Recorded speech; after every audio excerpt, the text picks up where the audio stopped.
often share this in my program Represented is how travel looks and feels like. So once I had left my flight for Australia and made my way to my now flight to Nairobi, everything just kind of started feeling different at the airport where the gate is located for the Nairobi flight. Noticeably, a lot more. We are represented. We are represented. We are represented. Welcome to Represented, the podcast. I'm Aniki Shuru, racial equity coach for online business owners who want to be intentionally inclusive by building a business that is racially equitable. I created this podcast to normalize a conversation around racial inclusion so that fear is no longer the barrier that gets in the way of doing this work. This isn't about perfection, it's about progress. Whether you're taking your first steps or you're well-versed in the journey towards racial equity, this space is for you. So welcome home, friend. Let's get started. From coast to coast, around the globe, we are represented.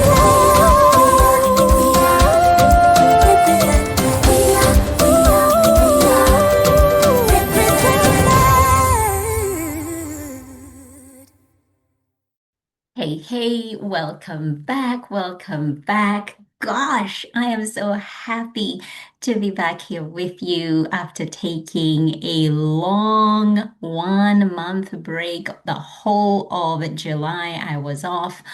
I went back to Kenya to spend time with my beloved family. Actually, what triggered the trip was my dad was feeling a little unwell earlier this year, around February-ish. And he's all feeling good now, but I just felt I wanted to go back home. I just wanted to be with him, spend time that is not rushed. We talk almost every day, and we have a very close relationship, my dad and my mom. But I just felt like I just wanted to go back home and just be with them. And so the only time that I could find a good runway between my work and being mom and wifey and all those things was during the July school holidays. And so this was a solo trip. I left the kids, I left hubby. And this is the first time that I have ever had an extended trip on my own, I think, since before marriage. So it's been about almost 16 years since this happened. And so this was different and in a good way. One of the questions that I have been asked by family back in Kenya, now that I'm back here in Australia, and also here, friends here have been asking, how were your kids? Like, how did they cope without you for so long? And my response has surprised them because they did so well. And, my kids are now at an age where they are old enough to do a lot of things independently. So the way they have relied on daddy and I, my husband and I, is kind of less and less, and it's the big things that obviously they rely on us for. But when it comes to their little independence, they have so much of that, and they're able to do a lot more. So we're at a stage in our family where my husband and I can take extended periods away. And the kids would still be okay, provided, of course, one of us is here. And one of the things that my daughter said was like they had so much fun with dad. Dad is the fun one. I am also fun. I will claim that. I don't want to say that, hubby is just a fun one, but he's the one who, he'll buy takeout and whatever they want. I will cook home cooked meals. You know me. If you follow me on Instagram, you know the kind of meals I cook at home. And so we're a little bit opposite in that regard. And they got to go to so many places. They love NRL, so they went and watched a live game. They traveled around, the state. So they had fun. And I think if it was me, it would have been quite different. It would have been like, okay, what areas of study do we need to focus on? Have you done this and have you done that? And can we improve on this and reading and all those sorts of things? So they had more fun with that for sure. And as I was trying to say, my daughter said, so, Mom, can you make this trip back to Kenya an annual thing? And I was like, my husband was absolutely mortified. He's like, no, Mom cannot go for such a long time again. And it just goes to show that they survived, they did well, and we have good structures in place.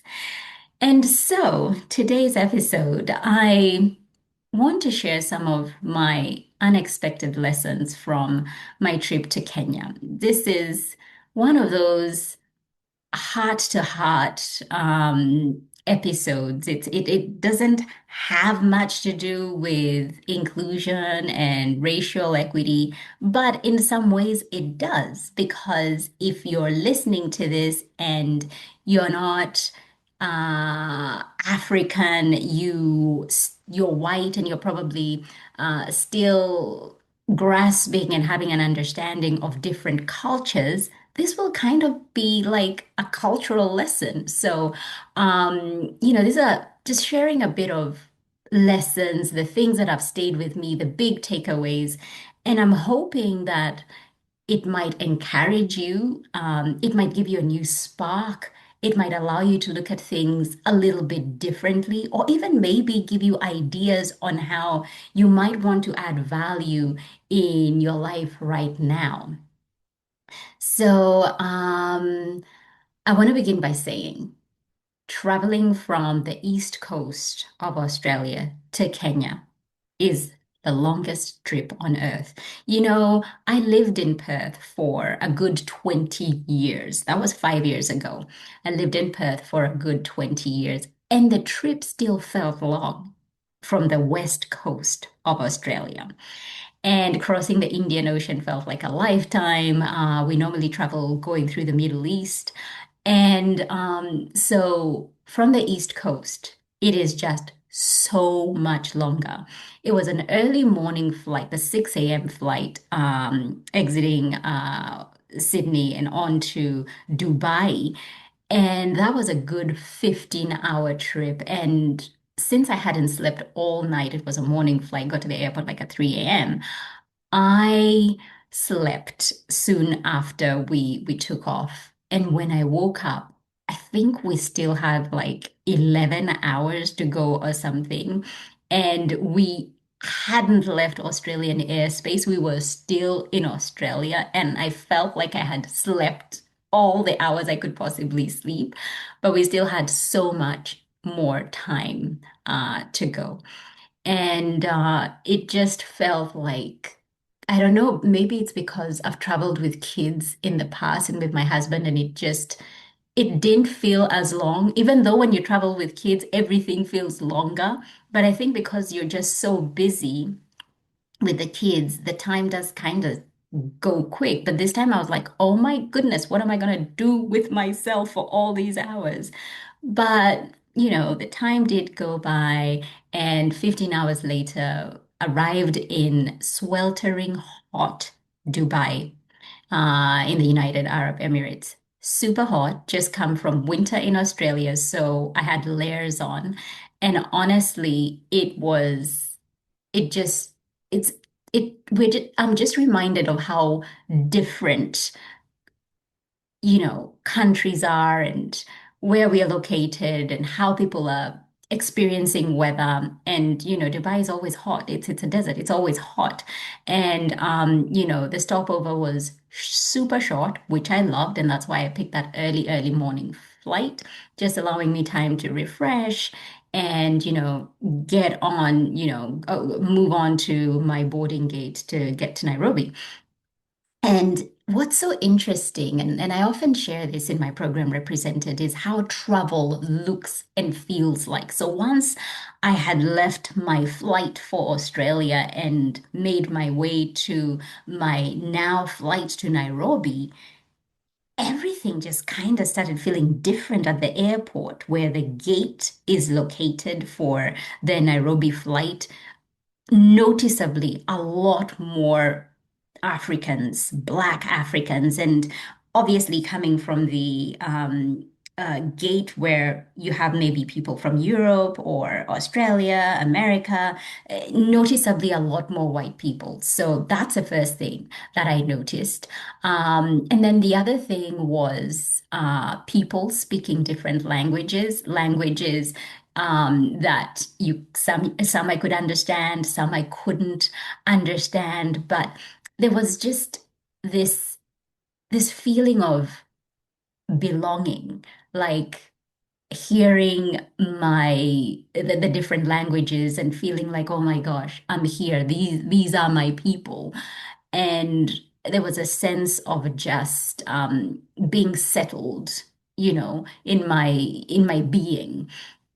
The air smelled different, like it just smelled different, and you could see people, like you could almost see their social economic status based on how they dressed, how they spoke, and generally their demeanor. You could see maybe this is somebody who's a seasoned traveler, or maybe this is somebody who's their first time. They've got their documents, they're holding all onto them. They're kind of following all the rules. And I also noticed how they check people into the flight is a little bit different. Not inside the flight, but at the desk as you're kind of checking in at the gate, it's a little bit different. And the gentleman who was in charge, he looked like he was Middle Eastern appearance. He was stern, he was irritable, and he stamped his authority by raising his voice and asking, he kept saying that we need to stand in a single file and present our passports and the boarding passes. This is something that doesn't happen. Like coming from Australia, we were not asked to stand in a single file. They were just boarding people based on their zones, like, zone C, zone D, zone E, like, come and line up and board. And people simply just follow the rules, right? And at some point I felt like we were being treated like children. But it wasn't long before I honestly began to sympathize with his frustration, uh, because I realized a majority of the passengers were actually not listening to him. There was no single file. There was a line, but it was kind of rough on the edges. It was like a bit of a crowd, and before long, people begin getting in your personal space. Like people stand so close, and you're like, we, nobody is going to arrive in Nairobi before the other person. Just kind of just hold your space, just let's have some boundaries. And so people are kind of, pushing their way through. Many were trying to board before their zone had been called. And I'm just like, what, why do that? Why bother? And so I've learned through past experiences to just sit down and just kind of watch this whole crazy situation unfold and just wait until my zone is called and actually be the last, if I can, to just, board on that zone. And, many normally they let families, people who are traveling with families have priority. I obviously didn't have a family. This time I was traveling solo, so I didn't need to, line up and get pushed around. So that was, there were some advantages in that, but it just seemed a little bit frantic. And, as I was just sitting and observing how different the energy and the attitude had shifted from my previous flight, I just chuckled to myself internally, knowing these are my people. This is how they do life. And it was simply preparing me for what is to come. So I arrived at JKIA. This is Jomo Kenyatta International Airport about 5 hours later. And you guessed it, as soon as we landed and the plane was taxiing on the tarmac, people were already unbuckling their seatbelts. Yeah, I know. You could hear the click, click, click, and the seatbelt sign is still on. And if you know me, you know that I'm a stickler for rules. Like I follow the rule book, right? And I'm wondering to myself, like, why are you doing this? We are all going to get into a bus that is going to take us to the arrival terminal. You are not going to get like ahead before us. We still have to go through, passport control, immigration, customs. We still have to wait for our bags. Like, what is the biggie? And then again, I'm just chuckling to myself and reminding myself I'm back home. And this is just how people roll. I remember there was this gentleman, the plane is still taxiing, he's unbuckled, and he opened the overhead locker, and a flight attendant had to come and ask him to take his seat and fasten his seatbelt and wait until the flight had come to a complete stop. And one thing I did notice is that the level of patience, I don't know if it's over the years, it just gets worse and worse, but the level of patience is almost non-existent now. People do not want to wait. And so, if it means breaking the rules or even putting their safety at risk, they will do it. And so we finally disembarked, went through immigration and finally customs. And my bags came out so quickly, so happy about that. Wasn't searched or anything and just went right through. And as I got outside and I'm looking and I'm wondering, where is my brother George? I hope he hasn't forgotten to pick me up. I spoke to him before I left Australia, and I hope, he is here and I'm not going to have to wait. And for a moment, for a split second, I was like, oh Lord, he has forgotten or he is late. And I started thinking, I need to get a SIM card and call mom and just let her know I'm here and I'll probably need to catch an Uber or a taxi or something. But there he was looking for me just as frantically as I was him. He just he couldn't notice me for some reason. I mean, I was very sportily dressed, had a cap on, and he had a friend with him who was there to help him. And this was his friend who goes like, "There's your sister, George. There is your sister." And he was holding this bouquet of flowers. And oh, it was just so cute. And I'm like, he's never done this before. What's the whole deal? Like, is it because I'm traveling solo? Like, what's the deal? And so we met, we embraced, the kind of hug that says, "You are here. You've been gone for so long. I'm so glad you're here. You are home." And it was just so tender, so good.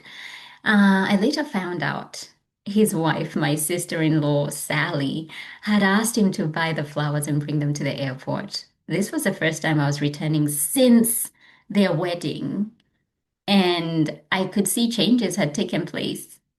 The most notable change was the car seat that I was now sitting next to at the back of his car. Oh, and just, this was little Jonathan's car seat. He's at the time he was almost 1 year old. We celebrated his first birthday while I was there.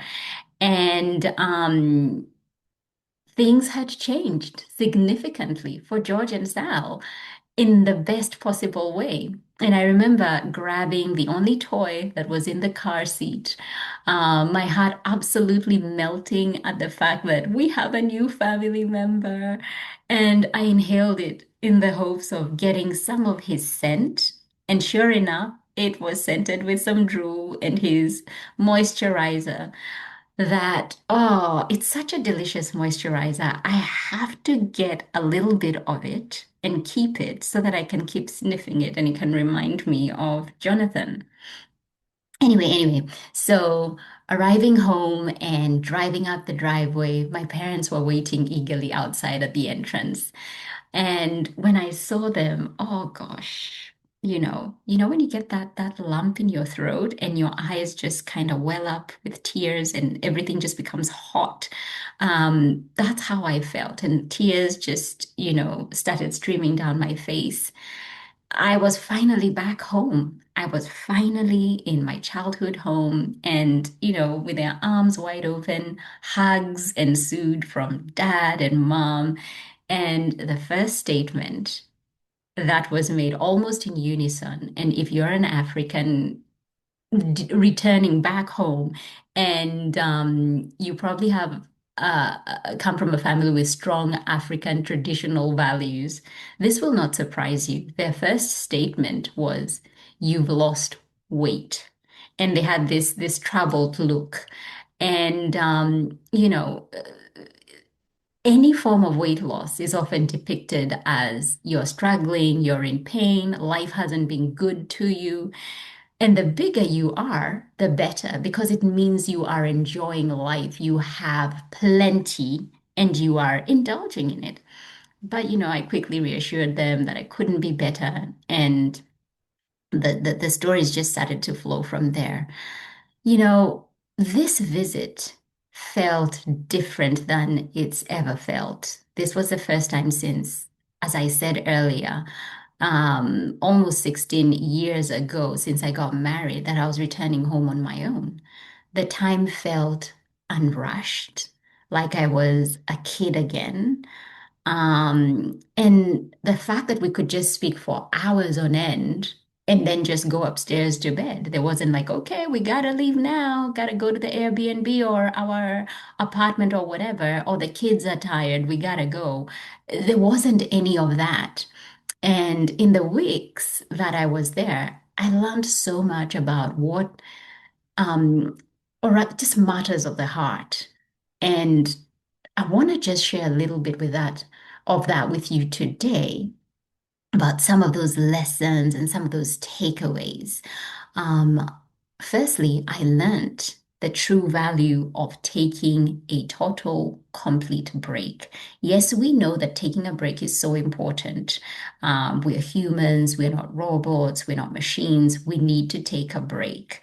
But I've never taken an extended break from my business for the past 6 years, including social media, in this kind of way. Like it was a total, complete, I'm not on social media. I am not looking at my emails, complete break, out of office put in.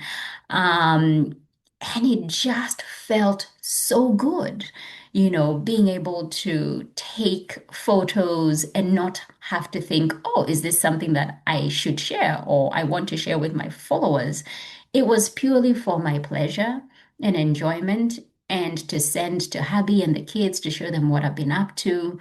And I've really, really enjoyed that so much that I'm hoping to find a balance between sharing my work and not getting sucked into the doom scrolling that happens. The algorithm, gosh, it knows us so well, and you can be innocently searching for anything, a recipe, an outfit, whatever. And the next thing you know, you've gone down this rabbit hole, and you've just watched video after video after video, and you've wasted so much time that you'll never be able to get back. And also the thing with this whole doom scrolling or going through people's stories is that unconsciously, subconsciously, unconsciously, y you start to look at other people's lives and you're like, they're doing that. And there's this feeling of, well, I'm not doing that, or is what I'm doing enough? And there's this comparisonitis that happens, even though you're aware of it and you're like, I'm not gonna compare, I'm just kind of seeing what this person is up to. It makes you question yourself and where you're at in life. And so to not have that happening for me, it just felt so freeing. And I cannot tell you the fact that I did not open my laptop for 4 weeks, that just is a miracle. That is has never happened. And it felt so good. Um, the other thing I learned is it's not about the gifts you bring back home, because every time we travel home, we bring gifts. And I did bring gifts. But it is so much more about the intentional time you spend together. People are just so happy to talk, spend time, and just love on each other. Dad would often tell me, let's go to the dining area. Every time, like we eat like 10 times a day at home. I don't know, but there's a lot of eating and there's a lot of, just food is involved in everything. And so every couple of hours he'd be like, let's go to the dining area. And because it was what I'd call winter in Nairobi, it was quite cold. The house got really cold during the day, but outside was a lot warmer. So he'd say, "Let's go to the gazebo. It's warmer out there. Let's go warm ourselves at the gazebo. Let's go to the study so that you can share a word or two from the Bible to encourage your mother and I." And it was so interesting when he'd say things like that because growing up, he was the one who would share the encouraging word. He's the one who would, read the Bible. And it felt like tables were somewhat reversed. But at the same time, I still felt like a kid again because I was back in my childhood bedroom. And in case you haven't sensed it, I missed being a kid again in my parents' house. I was reminded of how, like, my faith uh, means so much to me. My faith is a big part of my identity and who I am. And going back home, oh, it really reminded me of how worship truly feels. Experiencing God through worship, the Kenyan way, singing in Swahili, singing in Kikuyu and other languages, it always hits so much deeper for me. There's something about speaking to God in my mother tongue that brings me to a deeper level. There's also a desperation for God. I don't know if it's because of the fact that you can see the differences in which people live in. Like you can see people the divide between those who have and those who do not have as much is a very, very wide. And so there's a desperation for God. There's a way in which there's a yearning that is quite different than when I'm here in Australia. God feels different for me when I'm in Kenya. I know He's the same, He's never changing, but how I perceive Him, how I experience Him, and even how I encounter Him is on a much deeper level than just how I feel Him when I'm back here in Australia. And that alone, I feel, is so grounding for me because it allows me to be in the only way I can describe this is the fullest expression of myself, unashamedly and unapologetically. The other thing I did that was purely out of obedience to the tugging of my heart and an invitation from my brother George, who is a pastor, is sharing the word of God in church. This was the second time I was sharing, and the preparation in itself, just spending time reading the word of God, spending time in prayer, spending time in worship, it just brings you closer to God. And so I got to share about the intimacy with the Lord. And I'll link that in the show notes for you if you might want to watch and listen. And perhaps you're a Christian too, and you're thinking, "Oh, I'd like to hear what you shared about, and perhaps grow in your faith." Or maybe you're not a Christian and you're thinking, "What's this all about? What's this God business all about? And what does intimacy with the Lord uh, even mean?" Click on that link in the show notes and it'll give you a bit of an idea.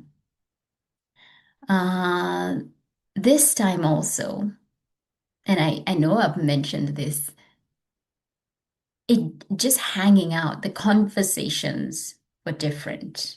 Everything just felt different. And I think it's because maybe dad had had that health scare earlier in the year that our conversations uh, were just a lot more intentional. Um, they felt a lot more deeper, more meaningful than they ever have with the entire family. Um, I had family members sharing things they had never shared before, you know, on a one-on-one basis, just spending time one-on-one. And what was so special was having that one-on-one time with my sister, with my two brothers, just just sharing, just hearing how life has been for them and the things they've been navigating, and just feeling so privileged to be trusted with information that hadn't been shared with the others. And I think a big part of that comes from the fact that I live so far away. And because we are not in close proximity, there's a need to share deeper rather than shallow, everyday small talk. And the same thing happened with my sister-in-laws, you know, getting to know Sally and just her sharing and Kambua, oh, just sharing, you know, sitting for hours at a cafe, and spending the whole day just talking. That's medicine to the soul. There's no gift. There is nothing that can replace that. Just that presence. And the fact, I will say this again, it was not rushed. I didn't need to be somewhere else. It just felt so good. And lastly, my biggest takeaway is that choosing pure family time, something I've never done, has left me feeling so much more richer in so many ways. My heart is full, full, full. You know, my time wasn't crammed with, I have to meet this friend or that person. Family simply took the priority in every way. And in looking back now, I feel my time was spent so valuably. And I'm grateful that I got to do it that way. And so, my biggest my biggest takeaway when I reflect back on my trip was time, the value of time. Time just to be with family in person, time to be present, something we so take for granted because we can be somewhere, but we're not present because we're either on our phones scrolling or just, you know, our presence is not there, but just the time to be present. Time to look into each other's eyes, and even though no words were exchanged, the fact that we were breathing the same air, that was enough. And what I love the most is that nothing went unsaid, especially to my parents. I said everything I could say to them because they mean so much to me. I don't know what kind of relationship you have with your parents, if they're still living. I don't know what kind of relationship you have with your siblings or loved ones. And whether you live with them or are far away, but I'd love to challenge you to take time with them. It could be as simple as a phone call, but a heartfelt phone call. It could be a coffee date, a visit, whatever that might be. Tell them how much they mean to you because, my lovely, tomorrow is not promised to either of us. It simply is not. I know this was a different episode, but I really had to share what's on my heart. And not sharing this would, it wouldn't just make sense just to come back to work and just kind of pick up from where I left off. I feel like this is a big part of who I am. And I really, really wanted to share it with you. Because right now, I feel like in many ways, sharing this allows you to see maybe a different part of me. It allows us to connect a little bit differently. And this, who I am, the things that tug on my heart, family, my relationship with God, time, spending valuable time with the people I love, that in many ways drives what I do and will also impact how I serve you. So I hope you've enjoyed this episode. And until next time, take care. We are represented. We are represented. We are represented. Thank you so much for tuning in. Why don't you go ahead and hit that subscribe button and leave a review so this podcast can reach more online business owners, and together we can begin to normalize racial inclusion in the online coaching space.